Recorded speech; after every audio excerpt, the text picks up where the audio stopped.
Hello everyone, Michael Jacobs. Welcome to the Explosive Golf Show. Happy New Year, 2016, as we continue Season 7. In some of the earlier shows that we have posted up on our website, xgolfschool.com, or on our Facebook group, Postmodern Golf, I kind of introduced and talked a little bit about the Jacobs 3D software. Held a symposium here on Long Island at my home club, hosting one in Orlando, and then probably some more around the country as time goes on. What is it? Why is it important? Why has it created a buzz?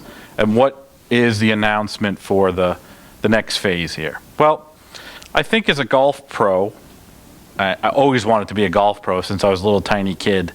And I have to give a shout out to, I went to junior camp when I was a kid, and I actually grew up in Smithtown, New York, and I went to Michael Hebron's junior camp. And it was great to see when he came and to the symposium I held on Long Island. It was nice to have him there. He's done a lot for the golf professional. And what I learned as a little kid, especially from seeing him in action and seeing him develop, was the fact that being a golf pro would be a great career. He kind of showed the way that, a golf pro could be a thinker, a golf pro could develop a system as he wrote his books, and I think that inspired me a lot being from that town, so I'd like to thank him for that. As time went on, went to college, I tell the story all the time, I took the PAT at Methodist University, and I shot a 72 and an 82 to shoot the number, or 72 and an 84, not even sure if I recall exactly the numbers, but after being the medalist on the first day with the 72, I had to make a 6-foot putt on the last hole to pass the PAT. I somehow made that 6-foot putt. Haven't had to play good since, but I try.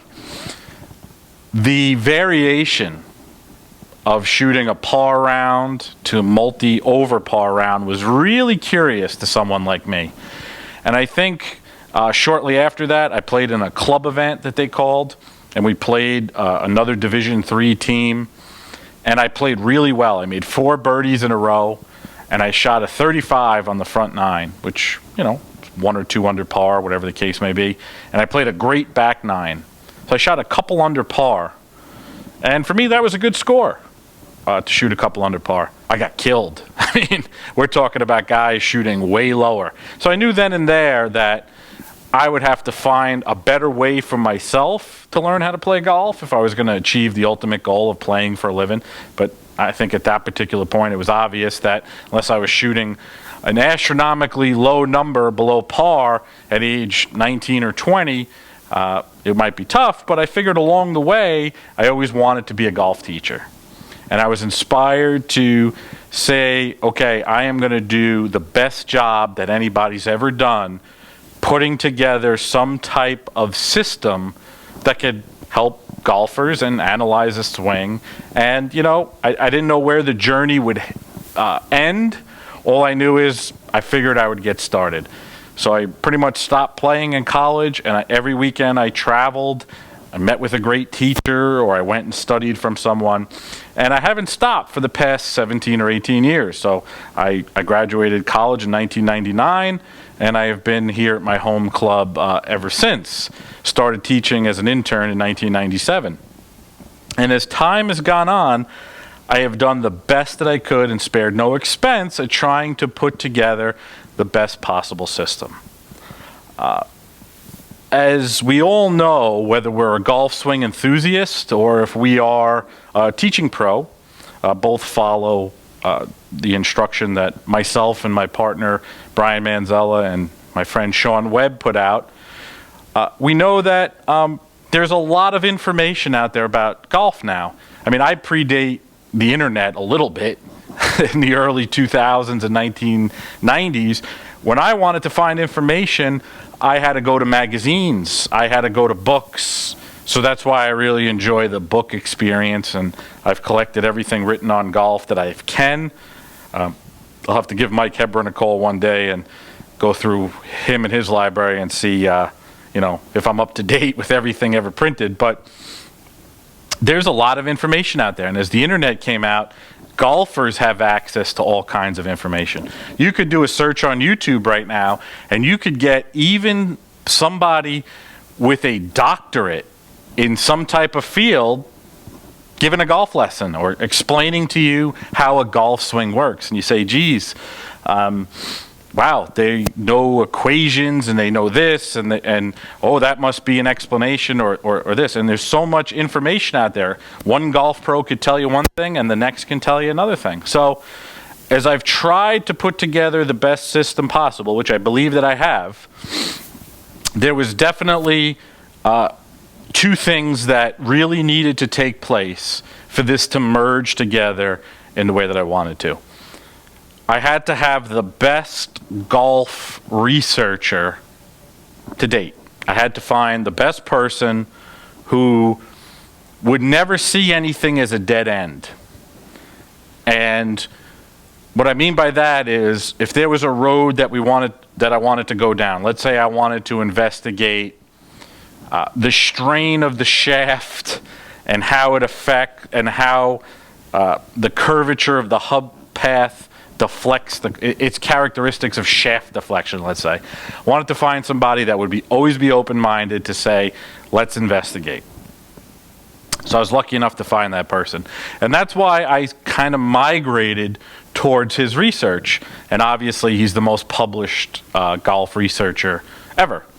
And one thing that we talk about all the time, and when we're trying to decide what pieces go in, the other piece to having the best researcher is also having the best up-to-date golf pros drive the research. That's the most important thing. Whatever research is taking place and whatever somebody's trying to figure out has to be driven by the best golf pros, because they know what's practical. They know what the real story is. So what we've done is we've taken an arena of a laboratory, let's say, and we've taken the arena of the green grass golf facility, and what we've done is we've merged them together for not only the best scientific look at a swing, also in the performance section of how a golfer or a golf pro can relate to that. And as we narrow this down into parameters, it serves no purpose unless it distills down to even a beginner golfer. So that's the plan. In phase one, what we did is we rolled out what turned out to be 49 parameters based on the experience of the golf club. So how much the golf club is being forced, how much the golf club is being rotated and torqued, how much work, how much power have been put into the golf club. We also take a look at some detailed parameters of how the hub path, that's a term that I think we've popularized, and I think it's something that the golf industry really needs to stick with. And like I said in the other explosive golf shows, what we mean by hub path is the point at the center of the grip where the hands join, and the path and the shape and even the plane that those move on is very important. So a full analysis of the hub path is included in our phase one. Center of curvatures, things that you'll see in the soon-to-be released Elements of a Golf Swing book, and some more things that I put out there. Very important in the overall experience you're going to have if you choose to follow and learn from this system, which I really recommend. So that was phase one. And phase one has been in use for a year, mostly on the back end. It looks a little complex when I first fire it up and all the parameters. If you're coming to the Orlando seminar, you'll see it. And it looks complex, but when I take you through each and every category, I think that it'll start to become easier and it'll be very understandable in the not too near future. It's been challenging for me to learn it. I've been studying it pretty much day and night for 7 years now. So it's very involved. People have said, when is it going to be available to everybody else? When they go, we're getting there. It has to be done in a way that the information just doesn't go over everybody's head and the opportunity for something this special to be missed out on. So that's definitely in the cards. One of the things that is headed in there now that no one has seen yet is my optimizer. What's the optimizer? Well, a great paper written by Dr. Stephen Nesbitt a couple years ago was called Hub Path Optimization. And basically what he was able to do is he was able to, after a series of collected data, surmise someone's kinematic and kinetic possibility. He was able to come to a conclusion of what that person is possible of doing. And then based on that, basically, you have let's say you go to the driving range, you know your capability of what's possible, and as a golf teacher, you look at a student, you know what's possible and what their ideal, maybe power output starts to become. So anyway, once the equations that he uses selects a kinetic or kinematic possibility for that golfer, something they probably reproduced in one of the better swings, we then are able to use a logarithm to change just the shape of the hub path. So maybe the new hub path would be something more like that, or let's say it went down a little before it went around. Whatever the case may be, just drawing some off-the-wall examples. The optimizer will change the hub path for whatever kinematic or kinetic possibility we wanted to know. So for example, let's say this was the golfer's hub path, and then we know what they're capable of doing, and then, okay, I say, we need more club head speed. Everybody would love more club head speed. Optimizer, club head speed. All things considered, now a new shape to the hub path to optimize that. Is it possible to get the golfer to do that? Is it possible to change something from the ground all the way up to the handle to make that change? Is something that we will continue to explore. And that's our job as a golf teacher or an enthusiast who's gonna make their change. So that's something we're gonna really hope to push and really help people try to decide what would be a good shape. Now, everything factors into this. This is not just, okay, take my hands this way. This factors in from the ground up. Whenever you look at a hub path, like people are looking at the shapes and they're trying to figure out, remember, the hub path is the hub path. The body could be moving side to side, up and down, forward, backward. So the body is obviously the driver, and everything that's happening is culminating at this hub. Which gets me to my next point and what our announcement is. So that kind of brings you up to date on where it is. And now we officially announce Phase 2.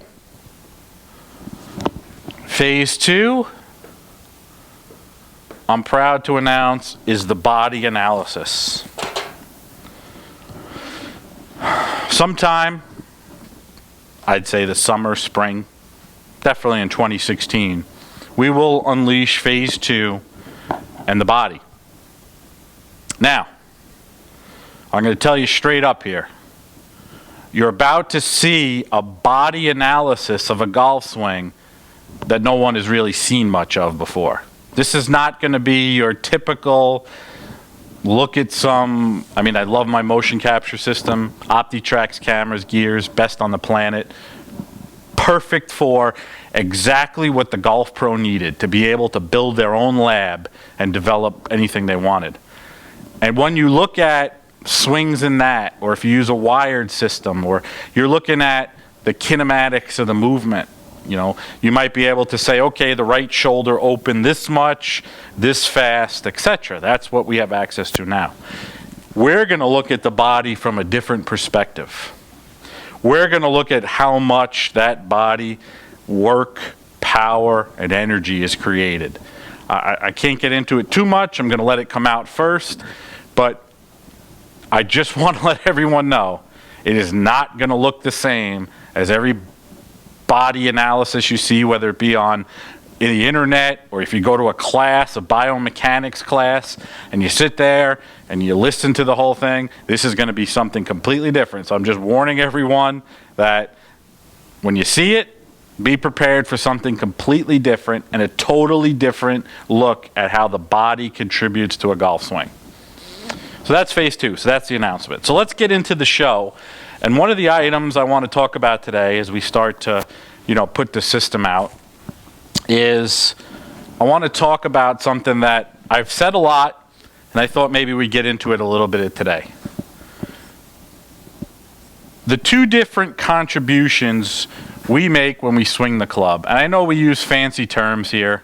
I apologize for the fancy terms. I don't want to be fancy. We have linear and angular. What does that mean? Well, if I took a club and I went up to the top of my swing, let's say, I'm just going to hold it any old way, and I looked at the contribution of my swing from a forcing perspective of how I'm forcing the club, that would be my linear contribution to the swing. Angular would be the things I do that cause the club to rotate. So these would be my angular contributions. When we're looking at linear stuff, the club has a certain mass, let's say, and I'm overcoming that when I'm moving the club. Your linear contribution to the swing will pretty much always be higher than the angular. So the motion from the top of the swing, pulling on the club, let's say, you can think of this as pulling. Pulling on the club will be the majority of the work that you do. And then there's an angular component. Things that I do while I'm doing my linear contribution that cause the club to rotate. When the club is rotating, there are times when it's much easier to rotate, and there are times that it's more difficult to rotate.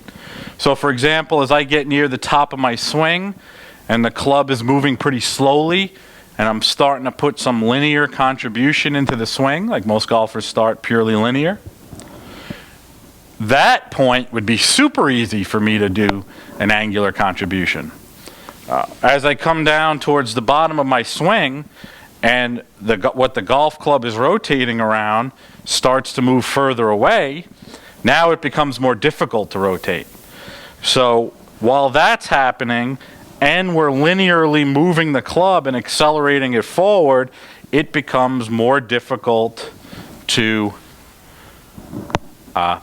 angularly move, so to speak. So the rotation of the club as I'm driving my hands forward creates a totally different scenario for the angular portion of the swing than it does early on in the downswing when it's less resistant to my twisting on the club. So we will generally see the ballpark of 65 to 75% linear in a really good golfer, and say 35 to 25 typical. The closer you get to 50-50, I have not really seen anyone 50-50 yet. Let's say 60-40. 60-40, so 60 linear, 40 angular, the smoother the golfer will look. So if we had to use the term smooth, we would use in the category of a good linear and angular contribution. The more linear the golfer is, the quicker that move's going to look, because they're doing more pulling on the club while the club is still close to their body. So they will essentially hide the inertia of that club and its resistance to twisting out. Folks who put more angular in early, let's say they put more angular in early, will look smoother and they will have more of a steady contribution from both. Is one better than the other? Ideally, if you could, you would do your linear, a good strong linear, you hide the inertia of the club, and then if you can work it and work the angular in, and you could really maximize. And that's what you see high-end players. And it's this ratio where you look at and you see, oh, that golfer legs the club down versus if they didn't leg the club down. If you're someone like David Toms and that club starts to rotate right away, you're not going to have as much appearance of lagging the club down than, let's say, a Jamie Sadlowski type swing where it's all pull, a lot of pull early on. Now, a lot of this has to do with the length of the backswing. So if someone's making a shorter backswing when they get up to the top, if this is as far as they can go, when they pull on the club, they're doing it in a certain way that's going to affect the center of mass of this club. If you're wondering where the center of mass of the club is, you just put it on your finger and balance it, and it's somewhere below that. So if I don't quite get to a full parallel, let's say top of the backswing, and I get here, we put up Brian Manzella's swing a few times, and we analyze his. So he makes a backswinger that's about this big on the backswing. So as he goes to pull on the club to try to generate some energy in the club, he does a negative rotation on the club as he goes to pull it down. So you will see some golfers do a lot of negative angular contribution when they start to move in our convention on the downswing. So this is going to be dependent on looking at how the club rotates. This is going to be dependent on how they look when they're forcing the club or pulling on the club. So what I'd like to do now is, based on a year of looking at all of these different parameters, and we pretty much have this the 49 to 50 parameters of the club down pretty good. So what I'm going to do is I'm going to give you my top kinematic reasons why a golfer would struggle with their linear and angular contribution. With linear being too long, too late, or you could use the word like tangential, too long, too late. I think we were talking about that the other day. So too long, too late I know the term's been used as a handle dragger, but the linear and the tangential traveling too long and making it difficult and making that angular rotation of the club or the attempt to do it very, very unstable and very insecure when they do that. That's your typical handle dragger. I know that's been a popular term. I think we replaced the term handle dragger with too long tangential or too much linear and too late angular. That might be some other ways. I saw one thing where somebody was talking about an angular breakdown and they were looking at the left wrist and the hand. It's a little more complicated than that. Has to deal with the rotation of a rigid body. It's a very complex equation. I don't think we could break it down that simply. But linear, angular, and I'm going to give you a couple of kinematics to look for on why someone would struggle with the relationship. So let's head into the studio now.